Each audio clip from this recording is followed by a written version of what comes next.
سید عالم علیہ الصلوۃ والسلام کی امت میں ہر صدی میں ہر دور میں مجدد آئے گا۔ میرے آقا نے فرمایا جو دین کی تجدید کرے گا، دین کا روشن چہرہ واضح کرے گا امت کے سامنے، اسی میں ایک شیخ سرہندی حضرت سیدنا مجدد الف ثانی رحمت اللہ تعالی علیہ 10ویں صدی میں تشریف لائے۔ 10ویں صدی کا آغاز ہوا، 10ویں صدی کا آخر والا واقعہ ہے جو تہائی میں دور گزرا ہے۔ اکبر بادشاہ کا زمانہ ہے۔ اکبر بادشاہ نماز کے لیے مسجد میں تشریف لاتا ہے، نماز بھی پڑھتا ہے، اذان بھی پڑھتا ہے، 5 وقت کی نماز پڑھتا ہے، امام صاحب کی جوتیاں بھی سیدھی کرتا ہے۔ اکبر بادشاہ ہے اپنے زمانے کا، لیکن پھر یہ مرتد کیسے ہوا؟ یہ ارتداد دین اس نے کیسے پھیلایا؟ اس نے کیسے یہ سرگرمیاں جاری رکھی؟ ذرا توجہ کیجئے، حضرت مجدد الف ثانی رحمت اللہ تعالی علیہ، اللہ تبارک و تعالی نے آپ کو روحانیت کا بادشاہ بنایا، روحانیت کا تاج آپ کے سر پر پہنایا۔ اکبر بادشاہ یہ مجوسیوں کے ساتھ بیٹھتا تھا، ہندوؤں کے ساتھ اس کی مجلس تھی، آتش پرستوں کے ساتھ یہ بیٹھتا تھا، دنیا کے مختلف مذاہبوں کے ساتھ اس کا تعلق تھا۔ ایک دن اس نے ایک نشست گاہ قائم کی، اس نشست گاہ کے اندر ہندو مجوسی بھی ہیں، آتش پرست بھی ہیں، کافی لوگ جمع ہیں، کافی لوگ۔ رات کو یہ مجلس کے اندر بیٹھتا اور ان کے ساتھ گفتگو کرتا، ان کے ساتھ کام کلامی کرتا۔ رات کا وقت تھا، آج بھی یہ دور ہے کہ ہم کھڑے کوٹے میں فرق نہیں کر سکتے۔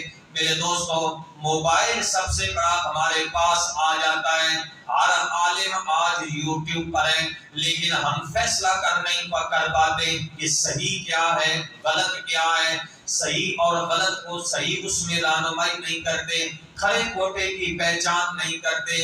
اکبر بادشاہ وہ بھی گمراہ ہو گیا۔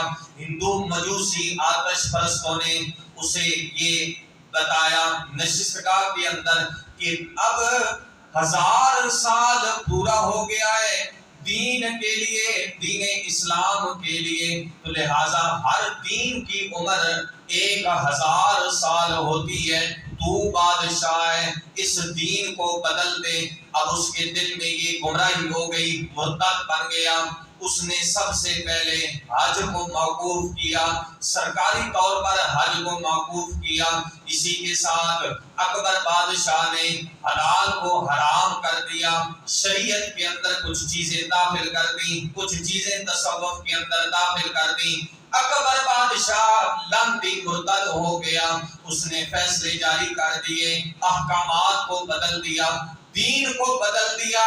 لیکن میرے دوستو، میرے آقا علیہ الصلوۃ والسلام نے ارشاد فرمایا جس دین کو میرے رب نے پہنچانے کا اہتمام فرمایا ہے، اس دین کی حفاظت بھی میرا رب اپنے ذمہ کرم پر لے رہا ہے۔ جس دین کو بگاڑنے کے لیے اکبر بادشاہ، اور پھر ذرا توجہ کیجئے، یہ اس دور کی بات ہے، 10ویں صدی کا واقعہ سنا رہا ہوں۔ جیسے آج کئی لوگ موبائل دیکھ کر کھڑے کوٹے میں فرق نہیں کر سکتے، کھڑے کوٹے کی پہچان نہیں کر سکتے۔ اکبر بادشاہ وہ اس حد تک مرتد ہو گیا، اسے کسی نے کہا کہ یہ جو اللہ اکبر اذان میں جو اکبر نام آتا ہے، یہ تیرا نام آتا ہے، استغفر اللہ، معاذ اللہ۔ اس نے کتے کو پاک کہہ دیا، کہنے لگا صبح کا آغاز میں کتے کی زیارت سے کروں گا، استغفر اللہ، معاذ اللہ۔ ذرا دیکھیے، جب انسان مرتد ہو جاتا ہے اور جب اس نے دین کے احکامات کو بدلا، اسی صدی میں اللہ تعالی نے اپنے محبوب علیہ الصلوۃ والسلام کی امت میں سے روحانیت کا بادشاہ، روحانیت کا تاجدار حضرت سیدنا مجدد الف ثانی کو بھیجا ہے۔ حضرت مجدد الفسانی رحمت اللہ تعالی علیہ، آپ نے اکبر بادشاہ کے خلاف جہاد کیا. اکبر بادشاہ مرتد ہو گیا، لعنتی ہو گیا، واصل جہنم بھی ہو گیا. اس کا بیٹا بادشاہ بنا، بادشاہ جہانگیر. آپ نے بادشاہ جہانگیر کا تختہ الٹ کے رکھ دیا. آپ کو قید خانے میں قید کروایا گیا. مجدد الفسانی جب قید خانے میں تھے، جیل میں تھے، وہاں پر بھی دین اسلام کی اشاعت کا کام کر رہے تھے، وہاں پر بھی تصوف کا کام کر رہے تھے. ذکر جاری تھا، حضور کا ذکر جاری تھا، نمازیں جاری تھی، تعلیم جاری تھی. لیکن ذرا توجہ کیجئے، حضرت سیدنا مجدد الفسانی رحمت اللہ تعالی علیہ، آپ کا ایک مرید تھا مہابت خان. اس کی لڑائی جہانگیر بادشاہ سے ہوئی. اللہ کی قدرت کا انتقام دیکھیے، جیلم کے دریا کے کنارے پر اس کی لڑائی اس جہانگیر بادشاہ سے ہوئی. اس نے جہانگیر بادشاہ کو قید کر لیا. حضرت مجدد الفسانی رحمت اللہ تعالی علیہ کی بارگاہ میں خط لکھا، اے مجدد الفسانی، آپ ذرا اس کے تخت پر بیٹھ جائیں. دلی کے اندر جا کر آپ نے فرمایا، میں تخت پر بیٹھنے کے لیے یہ جہاد نہیں کیا، بلکہ میں نے جا کر واپس اپنے نبی کے مصلی پر بیٹھنا ہے. نبی کے مصلی پر جا کر دین کا کام کرنا ہے، دین کی اشاعت کرنی ہے. حضرت سیدنا مجدد الفسانی، آپ وہ مجدد ہیں کہ جنہوں نے تصوف کے اندر کچھ چیزوں کا بگاڑ ہو گیا، احکامات بدل دیے گئے. تصوف کے اندر بھی انہوں نے ہر چیز کو نکال کر دین کا روشن چہرہ واضح امت کے سامنے کیا. جہانگیر بادشاہ جب یہ قید ہوا، اس کے بعد جب اسے پتا چلا کہ میں تو جو ہے یہ سمجھ رہا تھا کہ مجدد الفسانی کو تخت چاہیے، مگر بستر لگا ہو آقا جن کا تیری گلی میں، وہ تخت سکندری پہ تھوکتے بھی نہیں. بستر لگا ہو آقا جن کا تیری گلی میں. آپ نے آ کر دین کی تجدید کر دی، اور ایسی تجدید کی کہ یاد رکھیں جو جہانگیر بادشاہ تھا اس نے حضرت سیدنا مجدد الفسانی رحمت اللہ تعالی علیہ کے ہاتھ پر دائت بھی کی، توبہ کی، اور سچے دل سے اسلام قبول کر لیا. اور سب سے بڑی بات یہ کہ جہانگیر بادشاہ نے اپنے باپ جو اکبر بادشاہ تھا اس کے تمام احکامات کو منسوخ کیا.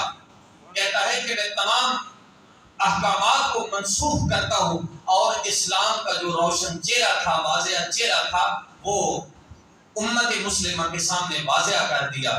اس دور کے اندر داڑھی رکھنا بھی جرم ہو گیا تھا. اس دور کے اندر آذان میں جو نام آتا تھا اکبر کا، ایسے کو مرتد ہوا.